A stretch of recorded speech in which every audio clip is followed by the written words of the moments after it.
오늘은 마흔에 읽는 니체라고 하는 책을 가지고 얘기를 좀 해보겠습니다.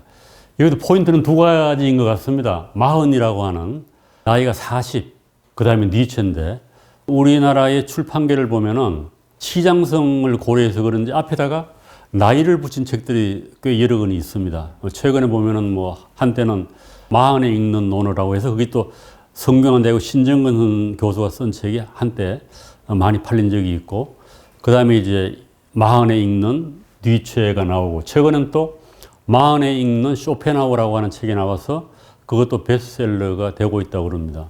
물론 이제 뭐 시연에 읽는, 50에 읽는 뭐 이런 것 붙은 게 있어요. 니체는 뭐 꼭 마흔에 읽어야 할 필요는 없습니다. 다만 좀 어려워서 니체에 대한 전반적인 이해가 있으면은 뭐 50에 읽든 60에 읽든 아니면 20살에 읽든 그건 차이가 없습니다. 그리고 니체가 되게 자기의 그 책을 주저를 쓴 나이는 되게 젊어서 썼습니다. 니체 일생 얘기하면 조금 나오겠습니다만은. 그래서 20대에 벌써 이미 그 책을 출간했을 정도니까 니체는 거의 천재라고 봐야 되겠죠. 그래서 오늘 그 얘기의 중심은 마흔이라고 하는 것하고 왜 니체인가라고 하는 겁니다. 그리고 또 앞으로 이제 자라투스트라는 이렇게 말했다라고 하는 그 니체의 가장 중심적인 저술이라고 할까요? 그걸 한번 더 이야기할 기회가 있어서 오늘은 니체에 대한 전반적인 얘기를 하고 정재형 선생이 쓴 마흔에 읽는 니체의 어떤 핵심적인 내용을 좀 소개를 하도록 하겠습니다. 이게 이제 마흔이면은 인생으로 보면은 미드 라이프라고 그래서 인생의 거의 중반 요즘 나이를 보면요. 우리가 중간에서 반생 정도 살았다 이런 의미가 아닌가 싶은데, 이런 나이가 되면은 사람이 이제 좀 자기 자신을 되돌아본다고 그럴까요? 물론 이제 이 책에서 얘기한 40대들은 어려운 40대입니다. 인생의 어떤 짐을 지고 낑낑거리고 나아가야 되는데 몇 살이 되면 내가 좀 편해지겠다 이런 희망도 없어 보이고 점점 부담만 가중되고 있고 해서 상당히 절망, 불안, 내가 이렇게 살아야 돼? 이제 이런 생각을 하게 되는 거 나이의 시발점으로 이제 40세를 생각하는 것 같습니다. 그래서 우리가 뭐 나이하고 상관없이 이제 궁극적으로 인생의 목적이 뭐냐 그러면은 일반적으로는 좀 더 행복하고 자유롭게 사는 거라고 얘기를 해요. 행복이 뭐고 자유가 무엇인가에 대한 생각은 사람들마다 다양하겠습니다만은 우리가 긍정적으로 원하는 겁니다. 되게 추상적인 거죠. 자유롭게 살고 행복하게 산다는 거는. 그래서 결국 그걸 또 다른 말로 바꾸면은 적극적으로 행복이 뭐냐, 자유롭게 뭐냐라고 하는 걸 철학적으로 규정하기 되게 힘듭니다만은 구체적으로 다른 방편으로 또 얘기를 해보면은 괴로움이 없는 삶이다. 괴로움이 없다. 우리가 행복 있고 자유가 뭔가를 규정하는 건 어렵지만은 부정적으로 그럼 그런 상태인 경우는 괴로움이 없는 상태다. 물론 괴로움이 없다고 해서 행복하고 자유로운 건 아니에요. 그러나 현실적으로 이제 우리의 현실이 괴로운 일이 많으니까 그런 것이 없는 상태를 행복하고 자유롭다 이렇게 얘기하는 것이 아닌가. 특히 이제 현대 젊은 사람들은 이 자유의 필이 많이 꽂힌 것 같습니다. 좀 자유로워지고 싶다. 그리고 또 궁극적으로 철학이 추구하는 것도 인간의 자유예요. 그래서 자유가 아니면 죽음을 달라 이런 말이 있을 정도로 자유라고 하는 것은 그 현대인들이 꿈꾸는 그런 하나의 세상이 아닌가라고 하는 생각을 해볼 수가 있습니다. 그리고 특히 이제 요즘 뭐 MZ 세대니 하는 이런 젊은 세대들의 가장 큰 꿈이 자유인 것 같습니다. 그래서 우리나라에도 뭐 유행을 하고 해서 경제적 자유, 영어로는 파이낸셜 프리덤이에요. 그래서 경제적으로 쪼달리지 않고 내가 돈을 벌기 위해서 나의 어떤 그 삶을 소비하지 않고 그렇게 하기 위해서는 우선 경제적으로 자립을 해야 되겠다 해가지고 경제적 자유라고 하는 말이 유행한 적도 있습니다. 그래서 뭐 몇 세까지 내가 돈을 모아가지고 그 다음부터는 회사로부터 사표를 쏘고 나가서 평생 동안 자유롭게 살겠다. 이게 이제 파이낸셜 프리덤이에요. 그런 꿈들이 다 있죠. 직장 같은 거에 얽매인다고 생각을 하니까. 그래서 그것이 우리나라에도 한때 젊은 사람들의 꿈이 돼가지고 뭐 무슨 족이라고 하는 이름이 붙었습니다만은. 그래서 되게 이제 40대가 되면은 뭐 참 사람 사는 게 힘들다. 그것을 몸으로 체감하는 나이인 것 같아요. 그걸 뭐 이제 중년의 위기라고 하는 말도 생기고, 그 중년은 대개가 40대에서 64세까지니까 그 40이라고 하는 나이는 중년의 출발점이기도 합니다. 그래서 40이 되어서 사람들이 좀 자기 인생을 되돌아보게 된다. 그래서 내 인생을 좀 바꿔봐야 되겠다. 이게 참 어려운 말이에요. 내가 이렇게 살고 이 땅에 태어난 이런 생각을 하잖아요, 사람들이. 그래서 자기 삶이 딴 데 있는 게 아니냐라고 해서 그런 일종의 고민 내지는 인생의 회의가 생기는 나이가 있다는 겁니다. 그게 뭐 20대일 수도 있고 30대일 수도 있고 또 죽을 때까지 오지 않을 수도 있는 것 같아요. 그러나 사람들은 인생에 한두 번은 이제 그런 계기가 생긴다는 거죠. 어떤 이유에서든지. 그래서 내 인생을 바꾸는 공부, 내 인생을 좀 더 행복하고 자유롭게 사는 법을 가르치는 거가 근본적으로는 종교입니다. 그 다음에 이제 종교하고 유사한 성격이 이제 철학이라고 볼 수 있는데, 불교, 기독교, 내용적으로는 어떻게 보면 상당히 다릅니다만은 형식적으로는 거의 동일한 구조를 가지고 있습니다. 불교, 우리 그러면은 고라고 그러잖아요. 인생은 고다.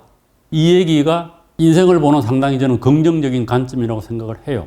부처님 같은 경우는 그 조그만 왕국의 왕으로 태어나가지고 그야말로 남 부러울 것 없이 삶을 살다가 어느 날 갑자기 바깥에 나가서 이렇게 봤더니 손은 막 낑낑거리고 일을 해야 되고 힘든 일을 해야 되고 또 새들이 날아가면서 벌레를 잡아먹고 또 주변에 많은 사람들이 고통스럽게 살고 있는 걸 보고 이 인생이 뭐냐 이런 회의를 했다는 거 아니에요? 그래서 진리를 깨닫겠다고 출가를 한 거죠. 자식까지도 있었죠 아마. 직구도 다 버리고 가족도 버리고 출가를 해서 이제 6년인가의 고행 뒤에 깨닫게 된 거죠. 이제 그때 이제 가르침이 이제 고로부터 벗어나는 길이 뭐냐 이걸 이제 부처님이 설법을 하신 거 아니겠어요?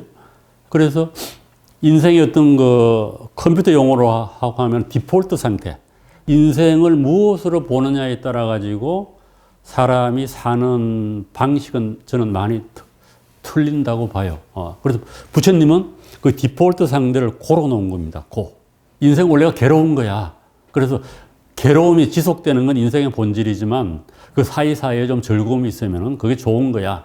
이렇게 보는 사람하고 인생은 원래 즐거워야 되는 건데 살아가면서 자꾸 고통이 많으니까 살기 힘들다. 이렇게 보는 거하고는 기본적인 출발점이 다른 것 같습니다. 그래서 인생을 힘들게 보면은 그냥 힘든 인생을 감내하면서 살아가게 되는데 그게 아니고 인생이라고 하는 건 즐거워야 돼. 원래 인생은 즐겁으라고 태어난 거. 이렇게 보면은 현실을 살기가 고통스러운 거죠. 그래서 우리나라로 보게 되면 이 기성세대들은 인생은 고라고 하는 인식을 많이 했던 것 같아요. 애당초 태어났을 때 어려웠으니까 그저 그냥 밥 세 끼 먹으면 감사하다 이런 마음이 있는데 그 사이 우리가 경제 성장을 하고 지금 3만 5천 불에 오니까 그게 아니다. 인생은 즐거울 수가 있다라고 하는. 그러니까 이제 현실에 부딪히면서 힘든 일이 너무 많은 거죠. 어떻게 보면은 현실을 뚫고 나가는 힘들이 젊은 세대들이 약하다 이렇게 얘기하는 이유는 그 인생의 출발점이었던 사회경제적 배경이 틀려서 그렇다는 겁니다. 국민소득이 100달러도 안 되었을 때 태어난 그 세대하고 국민소득이 2만 불, 3만 불에서 태어난 세대가 같은 생각을 가지고 살 거라고 하는 기대할 수가 없어요. 그래서 기성세대들은 누구 뭐 그렇게 편하게 살면서 무슨 문제가 있냐 이렇게 얘기합니다만 또 젊은 세대는 그런 고생을 해보지 않았기 때문에 오히려 삶에 대한 그 태도가 다르고 또 가치관이 다를 수밖에 없다. 뭐 이런 생각을 하게 됩니다. 그러나 부처님은 결국은 인생은 고다. 그럼 고라고 하는 게 뭐냐라고 하는 거예요. 우리가 고통이라고 얘기합니다만 현실적으로는 화나는 거, 짜증, 스트레스, 미움, 원망, 초조, 불안. 그러니까 인간의 어떤 그 심리의 감정 중에 가장 부정적인 겁니다. 그런 심리의 마음 상태가 일어나는 것을 부처는 인생이 고이기 때문에 그렇다는 겁니다. 최근에 그 미국에서 에미상을 뭐 여러 분야 휩쓸었던 성난 사람들이라고 하는 넷플릭스 영화가 있는데 그건 화를 다룬 거예요. 인간이 화에 빠지게 되면 어떻게 되는가라고 하는. 그래서 아주 사소한 거에서 자동차에 이렇게 그 운전하면서 일어난 그 성질이 그냥 끝까지 가서 인생을 파멸로 몰고 가는 이제 그런 걸 다뤘으니까 요즘 사람들은 특히 이제 짜증하고 화를 많이 내는 것 같습니다. 짜증, 화, 이게 부정적인 거죠. 그래서 자기도 몰라. 왜 화가 나는지도. 그럼에도 불구하고 화가 나는 거예요. 그래서 이런 것이 이제 왜 일어나는 건가? 일종의 마음작용이죠. 그래서 부처님은 그걸 이제 깨닫고 나서 보니까 우리가 언제 괴로움이 발생하는 거, 화가 나는 걸 봤더니 자기가 원하는 것이 이루어지지 않았을 때, 자기가 원하는 것이 이루어지지 않은 상태가 우리가 괴로움이다. 자식이 내 마음대로 안 되고, 뭐 배우자가 내 마음대로 안 되고, 뭐 이웃이 내 마음대로 안 되고, 세상이 내 마음대로 안 돌아갈 때 우리 마음에 괴로움이 싹 트고, 자기가 이제 원하는 것이 이루어지면은 이제 만족감이 있고 즐거움이 온다. 그래서 우리는 이 밑에 거를 행복이라고 생각하는데 불교에서 보면 그런 건 아니라는 거죠. 인생이라고 하는 거는 이 괴로움과 즐거움이 무한 반복된다는 거예요. 그래서 결국 괴로움이라고 하는 거는 이 만족감, 즐거움을 배경으로 해서 일어나는 감정이니까 즐겁다라고 하는 상태가 지속되는 게 아니잖아요. 또 괴로움이 오는 겁니다. 그래서 그걸 이제 현실은 윤회라고 하는 거는 뭐 죽어서 뭐로 태어난다 이런 게 아니고 불교를 해석하는 사람들은 고락이 되풀이 된다. 우리 일상 속에서 그게 윤회다. 그래서 불교적 깨달음이 오게 되면은 고와 락의 그 윤회, 마음이 왔다 갔다 하는 것으로부터 자유롭게 된다. 그러니까 결국은 고도 없고 낙도 없는 상태로 가는 게 깨달음이다. 이렇게 이제 볼 수도 있겠죠. 이 일종의 그 부정적인 마음의 작용을 없앤다. 그것이 불교의 수행이라고 할까요? 이제 그런 것의 목적이라고 볼 수가 있습니다. 해탈이라고 하는 건 결국은 자유롭고 행복한 상태라고 본다고 하면은 왜 괴로움이 일어나는 것을 알아가지고 그걸 아는 게 중요하다는 거죠. 그래서 이제 복잡한 이제 불교의 어떤 그 철학이 나온다고 볼 수 있을까요? 그래서 괴로움에서 벗어나려고 하면은 욕망을 따르지도 말고 욕망을 참지도 말라 이렇게 얘기를 합니다. 욕망을 따르면은 이제 즐거운 것 같지만 또 고를 수반하는 거죠. 그 즐거움이 끝나면은. 그래서 즐거움은 되게 이렇게 순간적이라 이게 지속될 수 없다는 거예요. 그 즐거움이 쭉 지속이 되면 즐겁지 않지 않겠어요? 그래서 결국은 괴로움과 즐거움이 일어나는 그 자체를 욕망이 일어나는 걸 이제 없애버려라. 그리고 참지도 마라. 이게 참지도 마라는 얘기로 참으라는 소리 많이 하잖아요. 참으면 스트레스가 된다는 거예요. 그리고 요즘 이제 명상을 많이 하는데 그 명상의 가장 기본적인 특징은 명상을 한다고 해서 짜증이 없어지는 것이 아니고 짜증을 알아차린다는 겁니다. 아, 내가 지금 짜증이 나려고 하는구나. 명상을 한다고 짜증이 없어지는 거 아니에요. 그래서 자기 마음작용을 알아차리게 되면은 이제 달라진다는 거죠.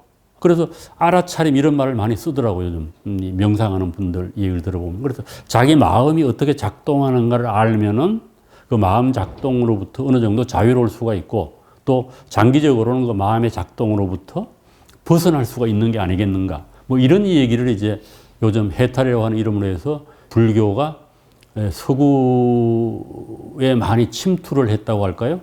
서양 사람들이 이제 명상을 많이 하고 불교를 받아들이거든요. 그래서 이건 동양 사상이 서양으로 가장 이제 활발하게 또 지금 퍼져나오고 있는 거가 그런 것 같습니다. 그러니까 욕망을 가지건 추구하는 문명에서 이제 반대 방향으로 가는, 그래서 꼭 이제 종교적인 게 아니더라도 일종의 그 마음을 다스린다라고 하는 데서 불교가 상당히 서양 사람들에게 인기가 있다. 이제 이런 얘기를 해볼 수가 있겠습니다. 기독교도 똑같습니다. 원죄로부터 벗어나야 된다. 그러나 이제 이 기독교는 대개가 유일신 개념이기 때문에 그러니까 불교처럼 열려인 것 같지는 않습니다. 그래서 하나의 길을 제시해서 그 질서 안으로 들어가게 되면 인간이 편안하게 살고 행복하게 살고 또 그 다음에는 죽은 뒤에도 천당에 간다. 이런 얘기를 하는 거죠. 그래서 현재의 불안이나 고통을 다스리거나 극복하는 방법을 가르쳐 주는 게 종교입니다. 그러나 이제 현실에 또 기독교 불교는 뭐 그렇지 않으니까 많은 비판이 있습니다만은, 그래서 이 기독교는 우리나라에도 지금 영향이 상당히 크죠. 지금 기독교가 가장 부흥되는 데가 한국이라고 얘기를 하거든요. 왜 그런지 모르겠는데 뭐 그만큼 어려워서 그렇겠죠. 그래서 이 서양 가보면은 기독교가 기울어지는 그런 형국이 있습니다만은 이제 우리나라가 또 기독교가 60년, 70년대에 상당히 20%까지 올라갔다는 얘기가 있습니다. 1000만 크리스천이라고 하는 말이 생길 정도로 기독교가 흥했죠. 요즘은 또 조금 내려앉는 그런 기분입니다. 이게 이제 현실적으로 괴로움이 많고 그러면은 이제 사람들이 종교를 찾는 거죠. 괴로움을 좀 벗어나려고 하면은. 그래서 배가 부르고 좀 이 살기 좋아지면은 이제 종교가 좀 쇠퇴하고 그런 거인 것 같아요. 수를 봐도 그렇고. 그래서 이 종교가 이제 그런 가르침을 주고 그 철학도 이런 역할을 좀 하는 거죠.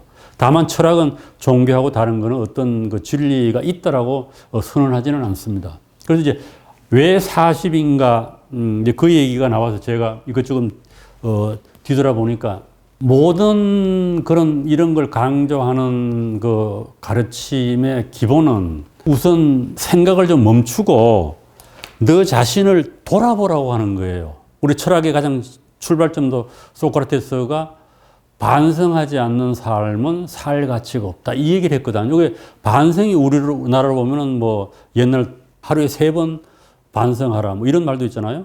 성찰하라 이런 거겠어요. 그러니까 이 무엇을 생각한다, 성찰한다고 하는 것은 일상 속에서 자신이 하던 그것을 멈추고 자기 자신을 돌아보라는 겁니다. 이게 이제 어떻게 보면 지혜의 시작이라고 볼 수가 있죠. 그래서 모든 것 가르침의 첫걸음은 일상에서 너 자신을 돌아보라는 거예요. 너 자신을 돌아보라. 그래서 생각해봐라, 철학을 하라라고 하는 것도, 지혜를 사랑하라고 하는 것도 우선 너 자신을 돌아보고 네가 모르는 것을 깨달아라. 이게 이제 무지의 지혜 아닙니까? 소크라테스가 얘기했던. 이렇게 쭉 살아가다가 일단 멈추어서 무엇인가를 생각해 보라는 거예요. 이게 종교의 가르침이기도 하고 철학의 가르침이기도 합니다. 물론 이제 그걸 우리가 의식적으로 그럴 수도 있지만은 이제 우리가 인생을 살다가 공경을 만나면은 자연스럽게 그런 상태로 가는 거죠. 뭐 사랑하는 사람이 죽었다든지, 사랑하는 사람하고 이별을 했다든지, 실연을 했다든지, 뭐 이런 인생의 어떤 계기가 있지 않습니까? 뭐 사업을 하다가 실패를 했다든지. 잘 나갈 때는 생각 안 하잖아요, 사람들이. 그래서 그런 계기가 있는데, 그 재밌는 게 이제, 이건 이제 기독교적인 배경을 하고 나온 그 책입니다만은, 스크루테이프의 편지라고 하는 책이 하나 있어요. 이게 1940년대에 쓴 편지인데, 이 영문학자가 쓴 편지인데, 우리나라에 번역이 아주 많이 나와 있습니다. 이 재밌는 거는, 스크루테이프라고 하는 거는 악마의 이름이에요. 그래서 이 편지가 31통으로 이루어져 있는데, 고참 스크루테이프가, 고참 악마가 신참 악마한테 조언을 하는 편지입니다. 그걸 이제 31편을 쓴 겁니다. 자기 조카한테. 그러니까 거기 편지 내용은 한자가 나와요. 사람이에요. 나오고 원수가 나와요. 그리스도입니다. 그리스도. 그러니까 악마의 원수면 그리스도가 되는 거죠. 그리고 저 아래 계신 우리 아버지, 이거는 이제 악마의 우두머리예요. 그럼 이 스크루테이프하고 조카 이름은 워무드인데, 워무드의 목적은 뭔가 하면은 사람들을 어디로 몰고 가는 거예요? 저 아래 계신 우리 아버지 앞으로 몰고 가는 게 목적이에요. 그러니까 악마의 세상으로 사람들을 몰고 가는 게 목적이에요. 그럼 거꾸로 보면은 악마의 세계의 가르침하고 반대 방향으로 나가는 게 기독교 방향으로 나가고 우리 인생을 이제 좋은 방향으로 나가는 거죠. 그래서 거기에 보게로 하면 재밌는 얘기, 이런 얘기가 나옵니다. 한자들, 사람들이에요. 한자들이 실제적인 사람의 삶에서 멀어지도록 하지 마라. 그러니까 이건 뭔가 하면 그냥 열심히 사는 사람들은 그냥 그 현실 세계에 열심히 살도록 내버려 두지, 그 사람들을 이렇게 멈추어 가지고 생각을 하도록 만들지 말라는 얘기예요. 배 속에 만족하는 마음을 갖도록 하라. 그러니까 너의 임무는 한자 곁을 지키면서 제대로 생각하지 못하도록 하는 거다. 생각하지 않도록 계속 한자를 부추기는 거예요. 그래서 나오는 이런 얘기가 나옵니다. 중년이라고 하는 길고 지루하고 단조로운 세월은 풍요롭게 사느냐 역경을 겪으며 사느냐 상관없이 우리 작전을 펼치기에는 아주 좋은 적기다. 그러니까 이 악마들이 자기들의 세력을 넓힐 수 있는 적기라는 겁니다. 이 중년이. 왜 그런가 하면요. 절망, 무미, 건조함, 원망은 인생의 영혼을 마모시고 소진하게 한다. 그러니까 40대가 이런 나이라는 거예요. 인생을 실패하는 사람들. 그래서 보통 사람들이 그러겠죠. 40대가 되면은, 야, 이거 너무 힘들다, 괴롭다. 이렇게 살아서 뭐 이런 생각이 들도록 한다는 겁니다. 그래서 그것도 좋다는 거야. 그러다 이런 사람들은 이제 인생을 포기하게 되는 거겠죠. 너무 힘들어하고. 그 다음에 더 재밌는 거는 풍요로운 중년기를 보내는 경우에 우리의 입지가 더욱더 강화된다는 거예요. 이건 재미나는 말이에요. 앞에 있는 거는 안 풀리는 사람들이 여기 뒤에는 잘 나가는 사람들. 풍요로운 중년기를 보는 인간들은 이 세상에서 내 자리를 찾았다고 생각한다는 겁니다. 이 땅이야말로 편안히 안주할 수 있는 고향이라는 인식을, 이것이야말로 우리가 원하는 바다. 그러니까 인생을 실패해서 어려운 사람들도 인생을 포기할 가능성이 있고, 그보다 더 잘 나가는 사람들은 그냥 잘 나가기 때문에 실제적인 삶에 만족을 하고 자기 삶을 돌아보지 않는다는 거예요. 이거가 악마들에게는 대단히 좋은 일이라는 겁니다. 그래서 이런 얘기 왜 나오는가 하면요. 이거 기독교라고 하는 그가 이제 우리 목사님들은 축복을 받아서 잘 산다라고 얘기를 하잖아요. 성공을 하고 높은 지위에 올라가고 명예를 얻고 돈을 많이 벌고 그것이 하나님의 축복이라고 보는데 이건 어떻게 보면 잘못이라는 거죠. 이걸 좀 더 스크루테이프의 그 가르침을 확대 해석하면은 악마복을 이렇게 하는 거야. 사람들 계속 성공하게 하라. 방해하지 말라는 거예요. 성공하게 하면은 현실적인 삶에 빠져가지고 멈추어서 생각을 하지 않는다. 그래서 계속 성공하는 삶을 살면은 죽기 직전에 자기 삶을 돌아보고 돌이키기에는 너무 늦었다는 거예요. 그래서 성공의 가도를 갈리는 사람들은 자기의 삶을 돌아보지 않고 현실적인 삶에 만족하기 때문에 소위 말하면 인생의 어떤 전환점을 마련하지 못한다. 기독교식으로 얘기하면 뭐 하나님을 만날 기회를 상실하게 되는 거고, 니체식으로 얘기하면 참다운 자기를 찾을 수 있는 기회를 갖지 못한다는 겁니다. 그래서 여기서 핵심은 뭔가 하면은 사람들로 하여금 멈추어 서서 자기 삶을 돌아보게 하지 말라는 거예요. 악마의 가르침은. 돌아보게 하면은 올바른 길을 찾아서 자기 삶을 찾아가니까 악마의 밥이 안 된다는 겁니다. 그것도 일종의 일리가 있는 거예요. 그래서 40은 바로 그런 나이라는 거죠. 괴롭다 생각을 하면은 돌아서서 생각을 하다 보면 자기 인생을 돌아보게 되고 자기가 어떻게 살아야 할까에 대한 리스타트, 새로운 출발점을 찾는 나이라는 겁니다. 40이라는 게. 그래서 이 책에 보면 계속 그런 얘기예요. 그래서 실패한다고 해라, 고독하냐, 뭐 불안하냐 이런 것들이 어떻게 보면은 네 인생을 더 의미 있게 살아갈 수 있는 계기를 주기 때문에 그것을 부정적으로만 보지 마라 라고 하는 게 제 기본적인 가르침입니다. 그러나 이제 현실적으로 보면은 이게 40에 대해서는 아마 공자님도 생각을 했던 것 같아요. 그래서 공자님은 40이 불혹이라고 그랬거든요. 이 불혹이란 말은 뭐예요? 40이 되면은 미혹하지 않는다. 그래서 세상의 어떤 도리를 알게 되어서 어떻게 보면 이제 쭉 가는 거예요. 미혹함이 없으니까. 그런데 거꾸로 얘기하면은 공자니까 이렇고 보통 사람은 40이 되면은 이제 미혹에 빠지기 시작하는 거예요. 내가 이렇게 살아서 괜찮아? 이게 뭐지? 결국은 불혹이 아니고 혹하기 시작하는 나이가 40이 된다는 거예요. 40이. 그래서 공자가 교훈적으로 한 거지. 이렇게 흔들리는 나이가 40이니까 정신 차려라. 40이 불혹을 해석할 수 있다. 그런데 통계학적으로 보면요. 서울대학에서 나온 통계인데 30대에 행복도가 높다가 40이 되면서부터 떨어진다. 이런 통계도 있어요. 그러다가 이제 60대 이상이 되면 다시 올라갑니다. 행복도가. 이런 통계도 있는데 다른 어떤 게 있는가 하면 항아리형이 있어요. 항아리. 40대부터 30대 후반부터 쭉 내려가 가지고 50이 지나면은 이렇게 행복도가 쭉 올라가는 거예요. 만족도가. 그리고 나이가 들면서부터는 이제 인생을 체념하고 뭐 단념하고 하니까 대개 60세가 넘으면은 행복도가 위로 올라갑니다. 통계적으로. 그래서 뭐 김영수 같은 경우는 60대부터 75세가 인생의 황금기다 이런 얘기도 하거든요. 그러니까 사회적인 의무, 부담, 가정적으로 자식은 어쩌면 성장을 하고 해서 비로소 인생의 짐을 내려놓게 되면 이제 이렇게 올라간다 이렇게 얘기합니다만, 그래서 이 40이라고 하는 요 나이, 이걸 이제 이렇게 항아리형이라고 그러는데 이건 서양에서 연구가 많습니다. 40, 50대에 대한 연구가 많아요. 그래서 40이라고 하는 거는 무거운 짐을 진 나이, 꿈꾸었던 삶과 너무나 먼 삶, 모르고 꿈을 꿨던 거죠. 꿈을 꾸다가 이제 내가 진짜 이렇게 살아야 돼? 내 삶은 어디가 있지? 그래서 40에 제기하는 새로운 질문이라는 거예요. 그래서 남은 인생은 어떻게 살아야지 될까? 이 책에 이제 적어 놓은 겁니다. 마흔이 되면 이 사람이 이렇게 된다는 겁니다. 내가 가진 모든 것에 모든 나를 행복하게 해줄까? 내 삶을 제대로 누려본 적이 한 번이라도 있는가? 내가 인생의 주인공인가? 노예인가?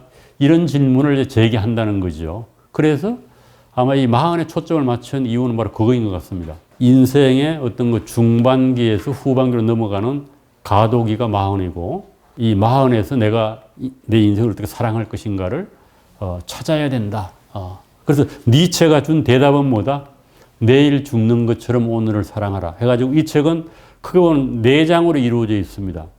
그래서 지금 이 순간을 살기 위한 철학 수업. 그래가지고 니체의 철학을 24개를 했네요. 뭐 어떤 책은 30개도 한 게 있습니다. 해서 이제 이걸 한 장에 6개씩 해가지고 니체 인생 설명서, 니체 운명 관리론, 니체의 자극제, 니체의 마지막 질문 해가지고 질문을 제기하고 그걸 이제 니체에서 해답을 찾는 거예요. 그럼 니체는 뭐 세계적인 사상가 아니고 자문이라고 할까, 아포리라고 할까요? 이제 그런 걸 많이 써서 거의 뭐 시적인 겁니다. 시인이라고도 볼 수 있고 독일에서 가장 뛰어난 문학가라고도 얘기를 합니다만은. 그래서 여기에서 이제 니체의 말을 끌어와 가지고 인생을 설명하는 겁니다. 그래서 니체가 이런 얘기를 했습니다. 모든 삶의 순간은 우리에게 무엇인가를 말하려고 한다. 순간 하나하나가. 그러나 우리는 들으려고 하지 않는다. 좀 귀를 기울이라는 거예요. 우리보다 더 힘든 삶을 미리 살았다. 니체 인생이 대단히 고달픈 인생을 살았습니다. 어렵고. 그리고 당신이 절망, 좌절, 애로움, 방황, 실패와 마주할 때 니체는 해결책을 제시한다. 그래서 이 책의 주제가 뭔가 하면 마흔에 당면한 인생의 허무감과 무기력을 니체 철학으로 방어하자. 이게 이 책의 목적입니다. 그래서 우리는 이 40이 되면은 자기가 감옥소에 갇혀 있는 것처럼 느끼는 것 같아요. 자유롭지 못하다는 거지, 이것도. 그래서 이건 거꾸로 개가 사람을 몰고 가는. 제가 최근에 읽은 책 중에 하나가 재미있던 책 중에 하나가 시라빈 조르바라고 하는 책이 있습니다. 니코스 카잔차키스. 그 책을 보면 상당히 재미있는 비유가 나오는데 사람이 우리가 자유롭게 산다고 그러지만 이게 목줄을 메고 산다는 거예요. 사람에게는 보이지 않는 목줄이 걸려 있어가지고 조금만 멀리 가면 땡기는 거죠. 뭐 부모가 땡기기도 하고 상대방 파트너가 땡기기도 하고 그러니까 자유롭게 못 가는 거야. 목줄이 있어가지고. 보이지 않는 게 이렇게 끌어당기잖아요. 뭐 자식도 조금 뭐 하면은 부모들이 끌어당기고 뭐 집에서도 뭐 자기 배우자가 조금 하면 끌어당겨가지고 존재를 확인시키는 거 아니에요? 그래서 이 끈을 끊어버리라. 네가 자유롭게 살려고 하면 그 끈을 끊어버리라는 거예요. 그게 뭐 가족일 수도 있고 뭐 사회의 어떤 명성일 수도 있고 지위일 수도 있고. 그래서 이제 인간은 그런 것을 의식하게 되면 이제 삶의 방향을 튼다는 거죠. 내가 나의 목줄을 의식을 하면 이걸 끊어야 되겠다. 내가 자유롭게 살려고 하면. 이 출가일 수도 있고 그런 거 아니겠어요? 좀 어려운 나이인데 니체도 아마 그런 생각을 했던 것 같아요. 그래서 지금 이제 니체 철학을 조금 들어가기 전에 인간이 원래 지구의 역사는 뭐 35억 년 정도 됐다고 얘기하잖아요. 그러다 인류가 태어난 게 뭐 물론 이제 인류도 여러 형태가 있죠. 뭐 현생 인류가 태어난 건 얼마 안 되잖아요. 뭐 10몇만 년? 뭐 이렇게 잡나요? 그건 뭐 편차가 많습니다. 어떤 사람 7만 년 잡고 있고 그리고 농사를 지은 게 1만 년 전이라고 그러잖아요.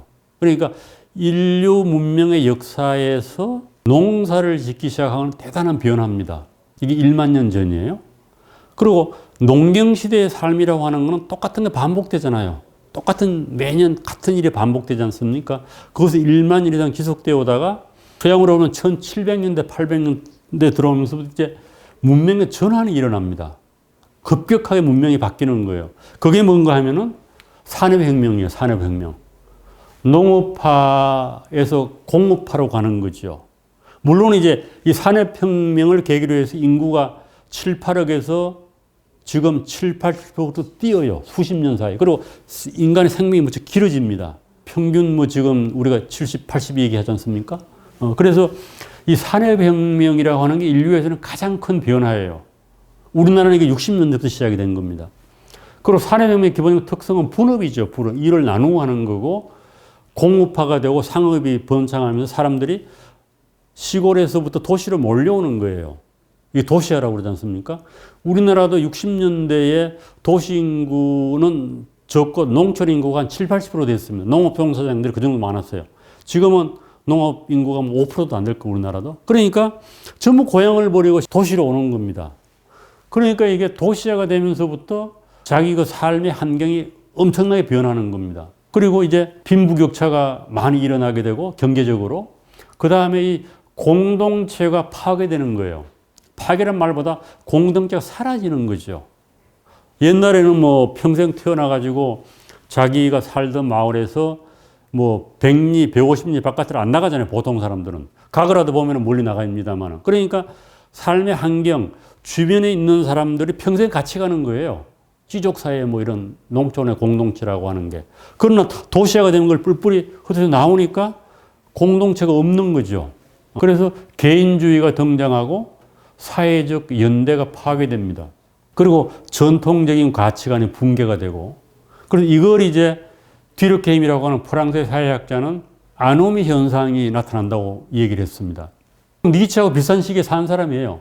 니체가 1448년에 태어나가지고 1900년에 죽었는데 이 뒤르케임은 1858년에 태어나가지고 1917년 죽었으니까 거의 동시대입니다. 그러니까 이런 급격하게 변하는 시기에 산 사람이고, 이 아노미라고 하는 거는 뭐 우리가 무규범 뭐 이렇게 표현을 합니다만은 분업화가 되고 도시화가 되면서부터 그 이전에 어떻게 보면 농촌 공동체라고 하는 거는 사람들이 어떻게 살아야 되는가라고 하는 것에 대한 합의가 이루어져서 그렇게 따라 살면 되는 거예요. 어떤 게 좋은 삶이고 사람의 길이라고 이런 게 있다고 그러는데, 산업화가 되면서 도시를 보면 그게 다 무너진 거예요. 전통적인 가치관 자체가 무너져 버리고 없는 겁니다. 그리고 새로운 가치관이라고 하는 게 등장하지 않은 거예요. 그래서 자기 어떤 삶의 잣대가 사라진 상태, 그런 상태를 아노미 상태라고 부르는 거예요. 그러니까 내가 어떻게 살아야 될 것인가에 대해서 대답이 없는 거죠. 그래서 사람들이 불안해하고 어떻게 살아야 할지를 모르고, 이게 아노미 현상입니다. 그래서 니체도 이런 아노미적인 상태에 대한 하나의 반응으로 니체 철학에 나왔을 수도 볼 수 있고, 뒤르케임은 자살의 원인을 분석을 해봤습니다. 그러다가 아노미 자살이라고 하는 말을 만들어냈어요. 이게 뭔가 하면은 자살의 동기라고 하는 이타적 자살도 있고 이기적 자살도 있고 또 그 다음에는 뭐 희생적으로 자살하는 경우도 있고 한데, 아노미 자살이라고 하는 거는 뚜렷하게 어떤 이 카테고리에 들어가지 않는 겁니다. 그 얘기 뭔가 하면은 드디어 근대에 나타난 자살의 한 유형이고, 이 아노미 자살하는 사람들은 인생의 어떤 목적을 상실한 사람들이 그냥 죽음을 택하는 거예요. 그래서 뭐 캐톨릭보다는 조사를 봤더니 기독교가 더 많고 농촌보다는 도시가 더 많고, 자살의 뚜렷한 이유가 분명하지 않은 그걸 이제 뒤르케임은 아노미 자살이라고 해가지고 사회학의 연구 과제로 삼았습니다. 이 근대에 나타난 자살의 유형입니다. 그래서 여기서 핵심은 뭔가 하면은 전통적인 가치관이 사라지고 그 전통적인 가치관을 대신할 수 있는 새로운 가치관이 등장하지 않은 상태입니다. 그래서 니체는 이제 그런 것을 이제 반영을 한다, 이렇게 볼 수가 있습니다. 그래서 니체를 흔히 이 망치던 철학자라고 얘기를 해요. 망치라고 하는 건 무엇을 까부시는 거죠. 깨는 겁니다. 그래서 니체의 그 철학을 아주 단순하게 해서 두 마디로 요약을 한다고 하면은 신은 죽었다. 이거는 물론 이제 짜라투스 이렇게 말했다고 나옵니다만 그 이전에 나오는 말이에요. 신은 죽었다. 그 다음에 너 자신이 되라. 그래서 이 젊은 사람들이나 이제 현대 철학에서 포인트는 뭔가 하면 이 너 자신이 되라고 하는 말에 맞춰져 있습니다. 너 자신이 되라. 그리고 신은 죽었다라는 말은 사실은 죽으면 신이 아니죠. 신의 기본적인 본질적 특성은 죽지 않는 거 아니에요. 죽지도 않고 절대적인 존재니까 죽으면 신이 아니죠. 그러나 그 당시를 보면 사람들의 마음 속에서 신이 죽었다는 거예요. 그 얘기는 신을 내 마음 속에 이제 모시고 절대적인 자로 이렇게 우러러 받들고 이렇게 살았는데 사람들 마음 속에 신이 사라졌다, 이런 얘기인 것 같아요. 그 얘기는 어떤 기독교적인 어떤 가치관이 사람들로부터 멀어졌다, 이렇게 해석할 수도 있을 겁니다. 그래서 기독교적인 가치관이 사라진 뒤에 아무것도 새로운 가치관이 서지 않았으니까 어떤 가치를 가지고 인간이 살아갈 것인가, 그걸 이제 밝힌 사람이 니체다, 이렇게 얘기를 합니다.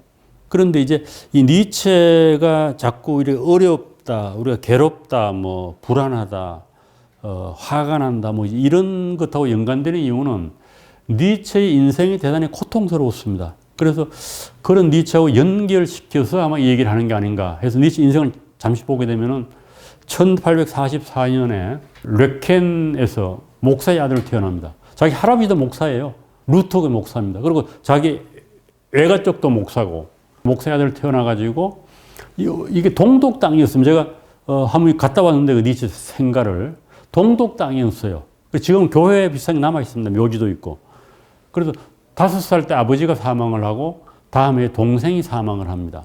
삼형제가 있었는데, 밑으로, 여동생이 하나가 있고, 그리고 20살에 본대학에 입학을 하고, 21살에 신학 이런 걸 공부하다가 문헌학자인 니체를 따라가지고 라이프치 대학으로 옮깁니다. 그리고 25살에 리철 교대 추천으로 바젤 대학의 교수가 되고 상당히 천재적이죠. 박사학위도 없었는데 워낙에 천재적인 걸 알아보고 이제 지도 교수가 그 추천서를 써가지고 교수가 돼요. 25살에. 우리 보러 보면 대학 졸업을 못할 나이에. 그러다가 계속 이제 잔병이 있었는 35살에는 상당히 고통스러운 병에 시달리던 불면증 뭐 이런 시달리다가 결국은 교수직을 사임을 하고 휴양을 떠납니다. 이제 몸이 건강이 안 좋으니까. 계속 두통이 오고 이래가지고. 그리고 결국은 10년 정도의 이제 여기저기 다니면서 책을 써요. 그래서 45세의 철학적 활동이 끝이 납니다. 이탈리아 카를로 알베르토 광장에서 쓰러지게 되는데 이 얘기는 마부가 이렇게 말을 때려가지고 광장에서 뭐 짐을 싣고 가는 뭐 그런 마차기가 있었던 모양이죠. 사람을 싣고 가는지 모르겠습니다만은 마부가 말을 때리려 가지고 말이 쓰러졌다는 겁니다. 그래서 니체가 그 장면을 보고 있다가 달려가 가지고 말의 목을 이렇게 껴안고 무슨 동정심을 느꼈는지 그러다가 거기에서 그냥 쓰러져요, 니체가. 그리고 병원으로 실려가죠. 그래서 이때부터 이제 정신 이상 징후가 나타납니다. 45세에. 그래서 그게 뭐 젊었을 때 매독이 걸려가지고 이제 그렇게 됐다는 이유도 있습니다만 어떤지 간에 정신 이상 징후가 나타나 정신병에 끌려가가지고 정신병원에 가서 전 요양을 하다가 계속 이제 뭐 집으로 와서도 다시 의식을 못 찾는, 그러니까 정상적인 의식을 못 찾으니까 50세부터 말도 못하게 됐다고 그럽니다. 그래서 결국은 1900년 8월 25일에 사망을 해요. 그래서 55세가 되기 전에 죽는 거죠. 45세에 쓰러졌으니까 여기서 뭐 끝났다고 봐야죠. 45세에. 그러니까 지극히 이 짧은 인생을 살면서 엄청나게 건강이 나빠가지고 육체적으로도 고통스럽게 살면서도 불구하고 이제 엄청나게 어떤 거 저술을 많이 남긴 그런 철학자입니다. 그래서 니체의 이제 저술들이 이렇게 많아요.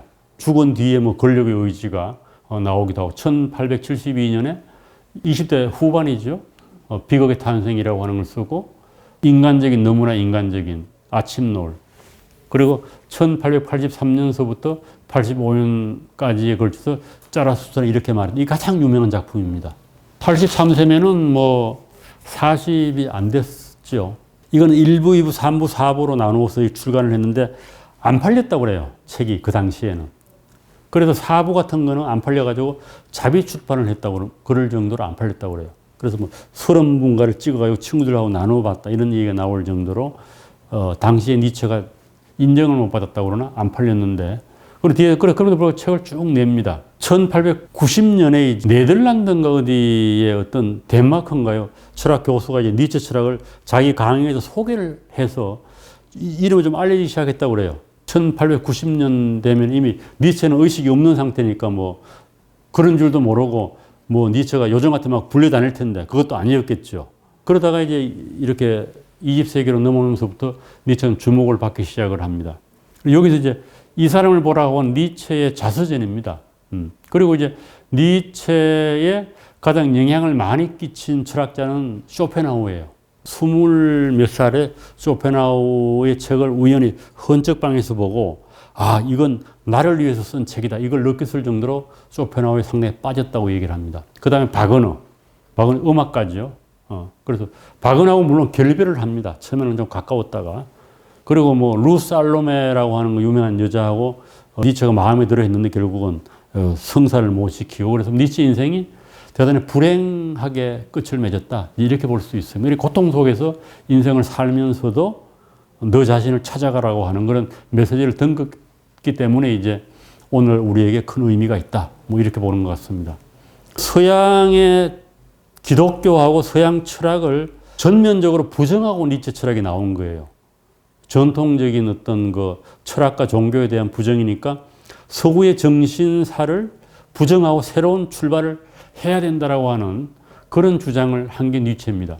그래서 니체는 여러 책에 나오는 그런 것들로 이제 보면은 거의 말하면 니체적 용어라고 할까, 니체 철학 용어로 보면은 가장 유명한 게 신이 죽었다라고 하는 신의 죽음, 그 다음에 가치 전도, 지금까지 사람들이 받들어온 가치를 이제 바꾸어 버린다.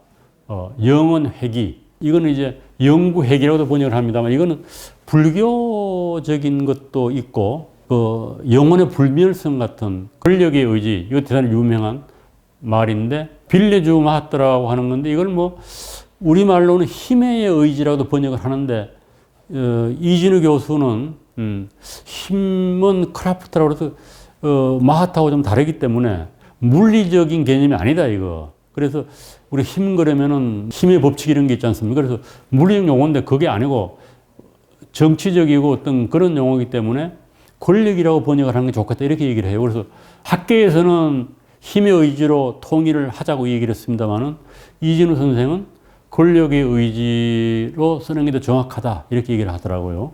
그 다음에 초인, 이 말도 유명하죠. 초인, 위버맨시. 그 다음에 체종인, 초인의 반대말이 체종입니다. 그 다음에 너 자신이 되어라. 너 자신이 되어라를 사람들이 널리 받아들이는 아모르 파티, 주인의 도덕과 노예의 도덕. 이것도 뭐 많이 얘기되는 겁니다. 이런 것들이 이제 니체의 중심 개념인데 오늘은 뭐 여기 다 얘기는 할 수 없고 이 중에 이제 몇 가지만 제가 이 얘기를 하겠습니다. 그리고 니체가 1900년에 죽었습니다만은 니체가 죽은 뒤에 니체 철학이 파시즘, 나치즘하고 민족주의를 이렇게 지지하는 철학이라고 그래가지고 오해를 많이 받았어요. 그리고 실제로 이제 그 니체의 여동생이 니체가 죽은 뒤에 문서를 관리를 했는데 여동생이 반유대주의자예요. 친나치죠. 그리고 민족주의자고. 그래서 상당히 그 히틀러가 등장하면서 그 니체 사상을 왜곡했다 이런 얘기가 있습니다. 그래서 한때는 니체가 히틀러의 나치즘을 지지하는 그런 철학적 기초를 낳은 철학으로 오해를 받았어요. 그래서 히틀러 앤드 니체라고 하는 책도 나와 있습니다. 그리고 뭐 하이데거도 똑같아요. 이 사진을 보시게 되면은 이 히틀러 아니에요? 히틀러가 30몇 년도에 니체 문서 보관소를 방문을 했습니다. 니체의 여동생이 권유를 해서. 그래, 요거 보면은, 요 니체 흉상이 있잖아요. 여기에. 이 오해를 하도록 찍힌 사진이에요. 그러나 이제 니체의 사상 자체는 전혀 히틀러하고는 좀 반대입니다. 민족주의도 반대하고 이런 파시즘, 집단주의 아니에요. 이런 것도 반대를 했는데 어떻게 이렇게 오해가, 학문적으로 오해가 생겨가지고 니체가 이제 히틀러의 지지자다 이런 해석이 나와서 상당히 또 부정적인 인식이 있는데 뭐 학문적으로는 이제 대책으로 보면 이제 이거를 벗어났다고 얘기를 합니다. 그 뒤에 연구를 많이 해보니까 이건 누이 동생이 왜곡해서 그렇게 한 거지 니체는 민족주의자도 아니고 반유대주의자도 아니었다 이렇게 얘기를 합니다. 그래서 이제 가장 핵심적인 거는 사람이 어떻게 살아야 되느냐 이런 것하고 연관되어서 나온 게 도덕과 가치입니다. 그러니까 우리가 어떻게 살아야 하는가에 대해서 방향을 제시하는 게 도덕 아니에요. 도덕이고 가치지 않습니까? 그래서 지금까지 철학자들은 도덕에 대해서 관심을 가질 때에 정당하에 관심을 가졌어요. 그 도덕을 우리가 왜 따라야 하느냐 여기에 관심을 가진 거예요. 왜 우리가 그렇게 해야 되냐? 뭐 효도하라, 뭐 사람을 죽이지 마라, 뭐 그게 다 윤리적 규범인데요. 도둑질하지 마라, 거짓말하지 말라 이런 건데 왜 그렇게 해야 되느냐? 이렇게 묻고 그걸 정당화하려고 한 거죠. 윤리적 규범들을. 그래서 종교에서는 그 윤리적 규범이 신으로부터 나온 거다. 그 대표적인 게 우리 그 구약에 보면은 모세가 하나님으로부터 시내 산에서 계명을 받잖아요. 십계명을 받지 않습니까? 그러니까 하나님으로부터 온 거라는 거예요. 그 기독교식으로 도덕을 해석을 윤리를 해석하면은 또 다른 식으로 보면은 그 사회가 유지되기 위해서 공통으로 지켜야 할 그런 룰들이 만들어진 거다 이렇게 해석하는 것도 있고 칸트 같은 경우는 인간의 어떤 선의지에서 나온 것이 도덕 기본 이렇게 얘기를 하는 거고 뭐 공리주의자들은 그렇게 하는 것이 최대 다수의 최대 행복에 도움이 되기 때문에 그렇게 한다 이렇게 하는데 니체는 그러지 않고 우리가 선악이라고 하는 그 판단을 내는 그 선악의 가치가 어디에서 나왔냐라고 하는 것을 살펴보라는 겁니다. 그 얘기 뭔가 하면은 특히 한국 사람들은 족보 중시하잖아요. 족보. 나를 가장 규정해 주는 게 내가 누구 후손이냐라고 하는 거 아니에요. 그러니까 집집마다 족보가 다 있어요. 우리 또 족보가 있는데 그 족보를 보게 되면은 현재 나의 조상이 누군가를 계속 거슬러 올라가는 거예요. 우리는 뭐 올라가면 그 제일 꼭대기에 시조라고 하는 사람이 이제 신승겸이에요. 제가 36대인가 그런데. 쭉 나온 거예요. 뭐 파가 막 갈리고 해서 나의 혈연적 정체성이 족보를 따라가듯이 윤리학도 선과 악이 있으면 그것의 계보를 따져보라는 겁니다. 그리고 이건 일종의 역사적이고 문화적인 연구예요.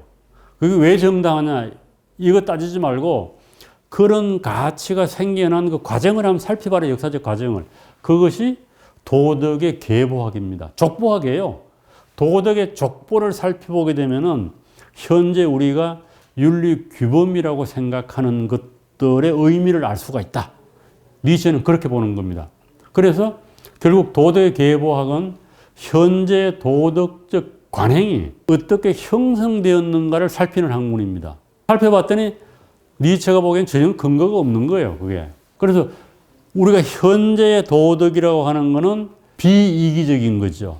도덕이 뭐예요? 그러면 그거는 너의 이기심을 충족시키는 행위를 하는 것이 아니고 남의 이익을 이타적인 행동을 하는 게 도덕의 가장 기본적인 겁니다. 다른 사람을 위해서 좋은 행동을 하는 게 도덕이에요. 그래서 결국은 니체는 이 도덕의 계보학으로 도덕적인 선이라고 하는 것을 살펴봤더니 결국은 그거는 노예들의 도덕이었다는 거예요. 노예 도덕이라는 게 지금.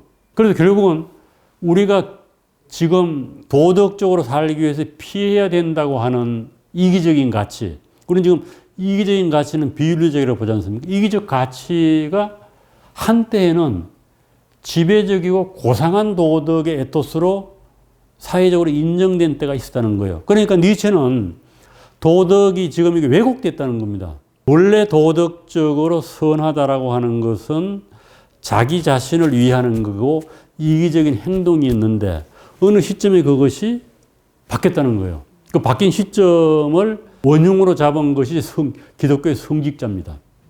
성직자들이에요. 결국은 고상한 사람들, 귀족의 도덕이 아니고 천한 사람들의 도덕이 오늘날 윤리적인 규범으로 자리를 잡았다. 바꿔 얘기하면 주인의 도덕이 아니라 노예의 도덕이 오늘날 도덕적인 거로 통용되게 됐다는 거. 이게 잘못됐다는 거예요. 이게 재미나는 거죠. 그래서 오늘날 우리가 도덕적 선이라고 믿는 거는 노예들이 만들어낸 거다. 그래서 그걸 바꿔야 한다는 겁니다. 귀족의 도덕으로 되돌아가야 한다는 거예요. 그래서 그걸 갖다가 이제 가치 전도라고 얘기를 하는 거죠. 니체의 가장 중심적인 개념은 그럼 우리가 무엇이 옳다 그러다 이 얘기를 하려고 하면 뭐가 기준이 있어야 될 거 아니에요? 그 기준을 이제 니체는 인간의 본질에서 찾는데 그 인간의 본질을 권력의 의지라고 본 겁니다. 이게 상당히 이해하기 어려운 개념인데 권력의 의지. 그러니까 모든 인간은 권력을 지향한다는 거예요. 권력은 뭐 힘 있는 것, 남을 지배하는 것, 남보다 더 잘난 사람이 되고 싶어 하는 것, 이런 우월언망이겠죠. 나는 남과 다르다. 난 고상한 걸 추구한다. 그리고 나하고 아닌 이 많은 사람들은 천박하다. 뭐 이렇게 천하다고 보는 거죠. 귀족들이 그렇게 봤겠지. 귀족들이 자기를 윤리의 중심으로 삼고 선민들은 천하다고 본 거죠. 그걸 악으로 본 거예요. 그러니까 선과 악이 귀족들은 스스로 자기들을 선이라고 보고 보잘것없는 인간들을 악이라고 봤는데 이게 어느 시점에서 이게 뒤집혔다는 겁니다. 선악의 기준이 바뀌어버렸다는 겁니다. 그래서 인간은 결국은 권력을 이렇게 지향하다가 보면은 힘이 있는 것, 고귀한 것, 이것이 선한 거라고 봤는데 그것이 기독교의 성직자들이 나타나면서부터 뒤집기 시작해가지고 남을 위하는 것, 연민을 갖는 것, 남을 도와주는 것, 희생하는 것, 이런 것이 도덕적 가치로 자리를 잡게 됐다는 거예요. 그런데 그거는 뭐하고 맞지 않는다? 권력의 의지라고, 인간의 본질하고 맞지 않는다는 겁니다. 인간의 본질은 강함을 추구하게 되어 있는 거예요. 우리가 약한 자를 돌보라고 하는 건 약자 입장에서 보는 거 아니에요? 원래는 그게 아니라는 겁니다. 그래서 니체가 이 권력의 의지라고 하는 개념을 도입해가지고 가치를 완전히 바꿔버리려고 지금 하는 거예요. 그래서 네 번째 이거 보시면은 권력의 의지라고 하는 거는 다양한 형태로 표출이 됩니다만은 정복욕, 지배욕 이런 게 다 권력의 의지에서 나온 거예요. 자신에 대한 긍정의 차 있고 힘에 넘치면서도 타인들에게 관대하고 자기 자신을 고귀하게 보고 이런 것들이 일종의 권력의 의지 일종이라는 겁니다. 그래서 강자의 윤리가 권력의 의지였는데 기독교가 나오면서 이게 뒤바뀌게 됐다는 겁니다. 물론 이제 예수는 그렇게 보지 않아요. 그 뒤에 교회의 성직자들을 이제 규탄하는데 그래서 니체는 이 가치 전도를 시도합니다. 신은 죽었다. 기독교를 부정하고 여기 기독교는 제도화된 기독교죠. 그 다음에 플라톤과 기독교의 존재론적 이원론을 부정을 합니다. 이게 뭔가 하면요. 기독교하고 플라톤의 이원론은 거기 보면 두 가지가 있는데 하나는 뭔가 하면은 인간을 육체하고 정신을 구분하죠. 육체하고 정신을 구분해서 정신을 더 우월한 가치로 보게 됩니다. 그래서 정신의 감옥이 육체다 해서 육체를 박대하는 거예요.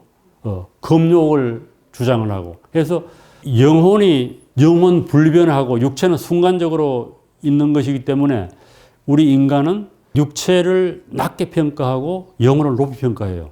그래서 이거 서양의 전통입니다. 그래서 몸이 원하는 것을 하지 않는 게 좋다. 이게 뭐예요? 금욕주의예요. 몸이 원하는 것을 하지 마라. 이게 다 윤리 아니에요. 술도 많이 먹지 마라. 과식하지 마라. 뭐 욕망을 따라 살지 마라. 이게 기독교적인 거 아니에요? 그래서 정신과 육체를 분리해가지고 정신을 높이 평가하는 전통인데 이게 잘못됐다는 겁니다. 더 중요한 건 몸이라는 인간의 몸. 건강 나빠진 사람은 그거 단박 깨닫는 거 아니에요? 몸이 무너지면 모든 게 다 무너지는 겁니다. 그래서 니체는 몸에 충실하라고 가르칩니다. 네 몸. 영혼은 아무것도 아니다. 영혼은 그냥 몸의 한 부속에 불과하기 때문에 그래서 이걸 플라톤과 기독교의 육체와 정신의 이분법에서 육체를 멸시하고 이거는 금욕주의적이죠. 영혼을 높이 평가하는 전통을 뒤집어라는 거예요. 네 몸에 충실하라는 겁니다. 네 몸이 큰 이성이고 영혼은 그의 일부에 불과하다.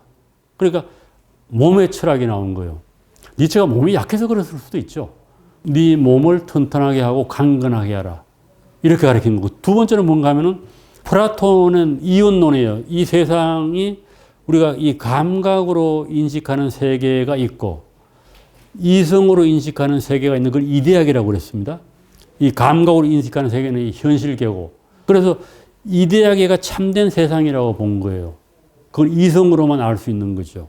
그래서 우리는 이 감각적인 이거는 현상의 세계니까 이걸 넘어서 있는 이성적인 세계를 파악할 때만이 진리를 알게 된다는 겁니다. 그게 철학자들이죠. 이성에 대한 지식을 가진 자가 철학자예요. 그래서 영혼을 중시하고 플라톤은 이데아계를 중요하게 생각을 했고 이것이 기독교 쪽으로 오면 뭐가 되는가 하면은 천국이 되는 거예요. 이데아계가. 여기가 현실계가 되는 거고. 그래서 기독교는 계속 천당에 가려고 계속 천당이 하나님의 세상이고 하나님과 함께하고 해서 천당을 바라보고 살잖아요. 그러지 말라는 거. 그래서 지금 여기에 충실하는 게 그게 건강한 인생이다. 네 몸에 충실하고 지금 여기에 충실하는 게 그게 제대로 되고 제대로 된 철학이지 무슨 놈의 천당이 있고 영혼이 있냐 이거야. 결국은 중세의 기독교 철학이라고 하는 거는 플라톤 철학을 다른 언어로 바꿔놓은 거라는 거죠. 그래서 이게 다 가짜라는 거예요. 가짜. 이걸 뒤집어야 된다 해서 가치 전도를 주장하는 거. 그러니까 똑같은 거예요. 기독교를 부정하는 거 플라톤을 부정하는 거 똑같습니다. 그래서 결국 가치 전도를 시행하는데 기존의 도덕과 가치를 맹목적으로 따르는 것을 공격하는 거죠. 이건 우리가 일상적으로 그러죠. 사회 간섭 따르고 남의 눈치 살펴보고 뭐 동양으로 보게 되면 이런 것이 육아적인 거 아니겠어요? 유교적인 거. 남의 눈치 보고 뭐 가문이 어떠니 뭐. 그래서 그런 가치를 일단 부정을 하는 겁니다. 지금까지 우리 삶을 지배해왔고 아무 생각 없이 받아들였던 그 가치를 한번 다시 생각해보고 새로운 가치를 창출하라는 거예요. 그래서 결국은 이 서양 중심이죠. 고대 그리스와 유대 그리스에서 나온 기존의 도덕은 다 가짜라는 겁니다. 그래서 이것에 따라서 살면은 우리 인간이 거짓된 삶을 산다는 거예요. 거짓된 삶을 산다. 기존의 도덕은 우리 삶을 거짓으로 만든다. 그러면 뭐예요? 기존의 도덕이 다 무너지고 아무것도 없으니까. 그럼 어떻게 해야 되냐? 네가 그 가치를 찾아서 만들라는 겁니다. 이거 어려운 거죠. 그러니까 너 자신이 되라는 말이 바로 그 말이에요. 남 눈치 보고 바깥으로 향하지 말고 너 자신을 향하게 해라. 그래서 그런 것들을 쭉 이제 밝힌 이야기가 도덕의 개보학이라고 그랬지 않습니까? 그래서 도덕의 개보학의 기본적인 특성은 현재 도덕이 과거에 의해서 형성되었는데 그 도덕이 의미가 없다. 그래서 유대 기독교적인 도덕이 나오기 이전에는 소위 말하면 니체가 이제 제대로 된 도덕, 소위 말하면은 노예 반란이 일어나기 이전에 권력의 의지를 따랐던 도덕이 있었다. 그 도덕이 우리의 문화와 문명을 만들었다는 겁니다. 있었는지 없었는지 알 수 없죠. 권력에 의지하고 이렇게 부합하는 도덕이 있었는데 그걸 이제 니체로 보면은 고귀한 귀족의 도덕이라고 부르는 거고 주인의 도덕이라고 부르는 거예요. 거기 있었는데 노예들이 반란을 일으켜가지고 도덕이 선이 악이 되고 악이 선이 됐다는 겁니다. 그래서 그걸 이제 제대로 찾아가라는 겁니다. 그래서 결국은 좋음과 나쁨이 선악이죠. 좋음과 나쁨이라는 이기적이고 귀족적인 가치들인 선이 있었는데 선과 악이 이타적이고 노예적인 가치로 전도되었다는 겁니다. 주인의 도덕, 귀족의 도덕은 자기를 중심으로 하는 도덕이에요. 나한테 좋은 것이 도덕적으로 선하다고 보는 겁니다. 그것이 좋은 것이고 강한 것, 이기적인 것, 힘 있는 것, 능력이 있는 것, 뭐를 성취하는 것. 이게 이제 소위 말하면은 옛날로 보면 힘있고 전사들이 옳다고 생각하는 거 아니겠어요? 그냥 자기 힘대로 힘을 써가지고 이룩하는 것, 강력하게 되는 것, 뭐 땅을 지배하는 것, 무엇을 내가 발견해내는 것, 이런 것이 도덕적으로 선하다고 봤는데 그건 자기중심적인 거죠. 그런데 노예들은 그렇게 안 본 거예요. 노예들은 어떻게 보는가 하면은 힘센 자들의 지배를 받으니까 자기중심적으로 선악 판단을 하지 않고 힘센 자 중심으로 선악 판단하는 거예요. 그러니까 무슨 노예 입장에서는 뭐예요? 나에게 이익이 되는 것이 선이라고 이 사람들을 보는 거죠. 그런데 자기들을 지배하는 강자가 있지 않겠습니까? 그러니까 강자가 가진 그 가치를 부정적으로 보고 강자가 가치에 반대되는 것을 도덕적 선으로 보는 겁니다. 그러면은 강한 거가 강자의 도덕이면은 그 반대가 뭐예요? 약한 자. 그 다음에 이기적인 게 강자의 도덕이면 이타적인 게 도덕적 선이. 그러니까 결국은 윤리라고 하는 게 노예 중심으로 바뀌었다는 거예요. 다른 사람을 생각하라, 이타적으로 살아라, 연민의 정을 가져라, 가난한 자를 돌보라, 이런 식으로 바뀌어버렸다는 겁니다. 그래서 결국은 강자의 도덕적인 그 강자의 선을 약자들은 그것을 악으로 보고 그 반대를 선으로 봤다는 겁니다. 그래서 탄생한 게 오늘날의 도덕이라는 거예요.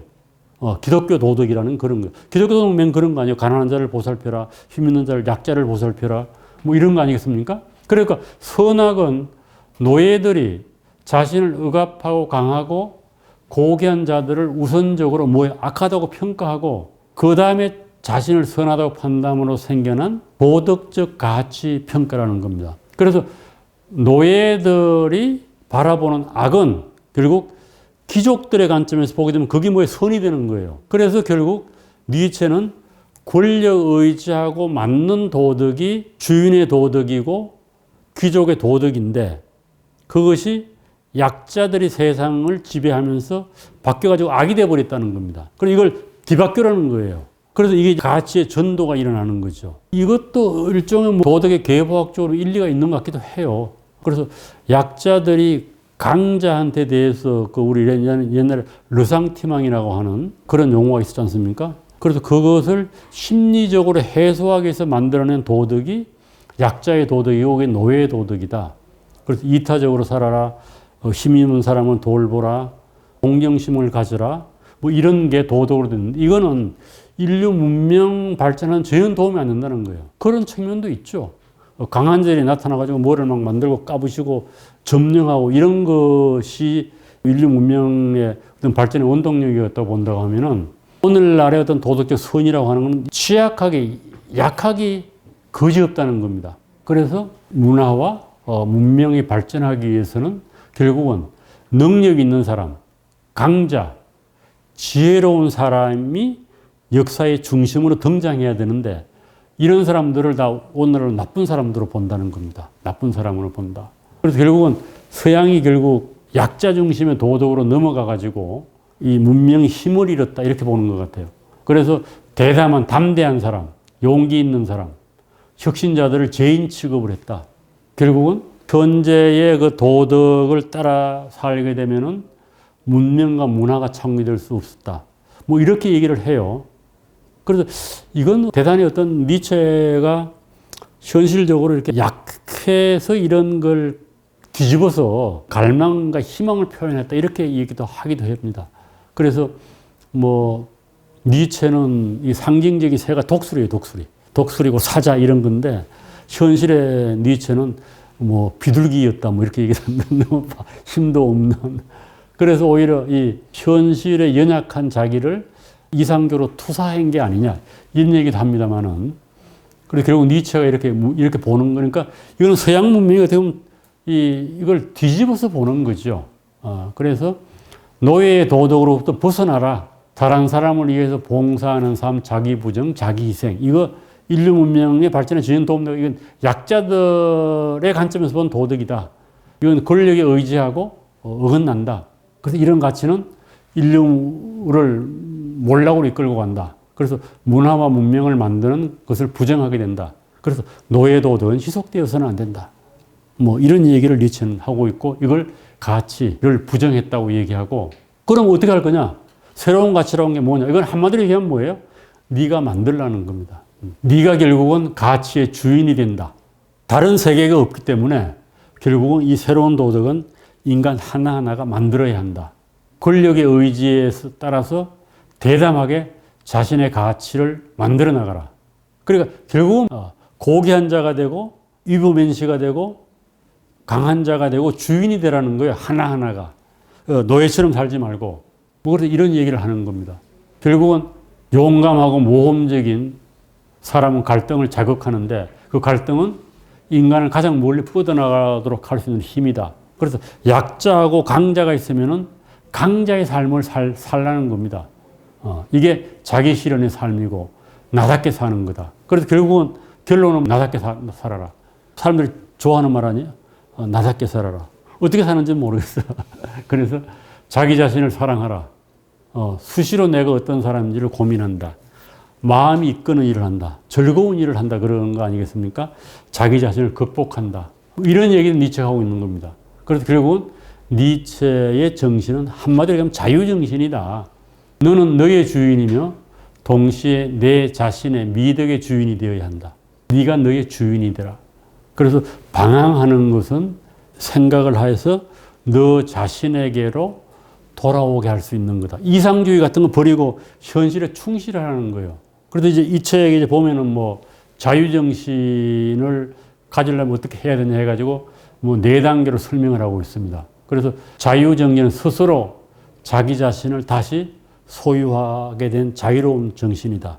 4단계를 거쳐가지고 간다. 이런 얘기도 하고 있고. 그래서 고귀한 귀족이 되라는 거예요. 고귀한 인간은 스스로 가치를 규정하기 때문에 타인의 인정을 필요로 한다. 참 어려운 얘기입니다. 우리가 자존감이라고 하는 얘기 많이 하잖아요. 그 자존감은 뭔가 하면 다른 사람이 나를 어떻게 본다거나 다른 사람이 나의 가치를 인정하든 말든 상관없이 내 스스로 내가 가치 있다고 생각하는 거예요. 독립적 인간이 되는 거예요. 다른 사람의 평가에 나를 내맡기지 않는 겁니다. 우리는 끊임없이 다른 사람이 나를 어떻게 평가하는가를 신경을 쓰면서 살잖아요. 그리고 니체는 그러지 말라. 네가 너의 주인인데 왜 다른 사람의 평가에 너를 맡기느냐. 그런 짓 하지 말라는 겁니다. 그래서 건강하고 자존감을 가진 사람이 되라. 자기 자신에 대한 경외심을 가져라. 자기 자신을 높이 칭송하고 잘났다고 생각하라는 거예요. 허영심을 없애라. 자신의 이기심을 받아들이라. 너의 가치를 창조하라. 가장 중요한 건 뭐예요? 남과 비교하지 마라. 남과 비교하지 말고 자신의 긍정적인 힘을 가져라. 이렇게 되면 이제 우리가 인간이라고 하는 게 현실적으로 대단히 불안하고 두려움에 떠는 존재이기도 하잖아요. 그래서 이런 것들을 이제 긍정의 모멘트로 바꿔 해석하는 거예요. 불안과 두려움, 가난과 질병, 실패, 돈이나 명예를 상실할 수 있다라고 하는 불안감, 변화에 대한 불안감, 죽음, 혼자 남는 것. 그래서 이런 것들 때문에 인간은 건강을 잃고 잠도 제대로 못 자고 불면에 밤을 새우고 불안과 두려움에 떨게 되는데 니체는 이거 그냥 그대로 받아들이라는 겁니다. 받아들여서 그걸 뭐 하라는 극복하라는 거예요. 이거 어려운 거죠. 그런 극복을 통해서 네가 한 단계 더 높이 올라갈 수 있는 계기로 만들어라. 그래서 니체 철학은 어떻게 하면 저 세상 죽은 이유가 아닌 지금 여기서 내가 잘 살 수 있는가를 가르친 철학이다. 그걸 갖다가 이제 이 책의 마지막 장에 보면 디오니소스적인 삶이라고 얘기를 합니다. 그래서 결국은 네가 뭐 불안하든 잘났든 못났든 너의 삶을 네가 걸머지고 가라는 거예요. 건강한 인간은 자신의 고통스러운 운명을 받아들이고 짊어지고 간다는 겁니다. 그래서 결국은 그걸 인정하라는 거예요. 그걸 계기로 삼아서. 결국 디오니소스적인 긍정을 니체는 인간의 길이라고 삼았다는 거죠. 그러니까 존재하는 것에서 빼버릴 것은 하나도 없으며 없어도 되는 것은 하나도 없다니까 이미 네 그 존재 자체가 고통스러운 거든 불안한 거든 뭐든지 간에 이미 그게 너한테 주어진 거니까 그것을 극복하고 나아가라라고 하는 것이 니체의 기본적인 가르침이다. 그래서 뭐 니체의 철학을 알면은 뭐 내가 뭐가 고통 치유되는 것이 아니고 결국은 너에게 주어져 있는 그 모든 실패와 고통과 질병과 사건과 사고를 긍정적인 것으로 바꾸어 나갈 수 있는 계기로 삼으라는 겁니다. 나의 삶을 부정적으로 만들었던 것이 긍정적인 삶을 자극을 한다는 거죠. 그래서 있는 그대로의 삶을 긍정하고 너 자신을 극복하라. 끊임없이 너 자신을 극복해 나가라. 깊은 고통은 사람을 고귀하게 만든다. 이런 얘기를 해요. 그리고 이게 뭐 우리가 당하는 고통에 대한 대답은 아닌 것 같긴 하지만은 그 고통을 받아들이고 더 의미 있는 삶을 살아나갈 수 있는 계기로 삼아라고 하는 게 니체의 가르침이다. 그래서 한마디로 얘기하면은 너에게 주어져 있는 모든 불행한 조건이라고 하는 것들이 너를 더 의미 있는 인간으로 만들어질 수 있는 자양분이 될 수 있다. 이런 거예요. 그래서 그걸 받아들이고 너 자신을 끊임없이 극복하면서 네 인생을 개척해 나가라. 왜? 너의 주인은 너이기 때문에 그렇다는 거예요. 다른 사람에 기대지 말고.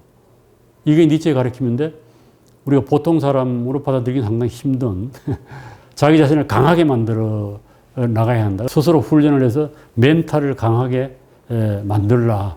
이것이 험난한 인생을 살아가는 데 대한 니체의 권고가 아니겠는가. 이제 그런 생각을 하게 됩니다. 그래서 우선 내가 육체적으로 강하게 돼야 되고 정신적으로도 강하게 돼야 된다. 그런 것이 니체의 메시지인 것 같습니다. 니체는 너무 복잡해가지고 또 여러 가지 얘기가 할 수 있는 건데 이제 다음에 이제 짜라투스는 이렇게 말했다. 거기서 조금 더 이제 몇 가지 주제를 중심으로 조금 깊은 얘기를 할 수 있지 않나 생각이 듭니다. 그래서 이걸 계기로 해서 그 니체 책이 엄청나게 많이 나와 있어요. 원전은 거의 다 번역되어 있습니다. 우리나라에. 니체 전집이 25권으로 번역이 되어 있나? 그리고 뭐 또 여러 가지 형태의 단행본으로 나와 있고 또 니체에 대한 책도 많이 나와 있습니다. 그래서 그것을 계기로 해서 여러분들이 그 니체의 원전을 좀 읽어보고 그 원전의 의미를 좀 이렇게 살펴보는 계기가 되면은 충분히 마흔에 읽는 니체가 또 다른 세계를 열어가는 계기가 될 수 있다고 생각을 합니다.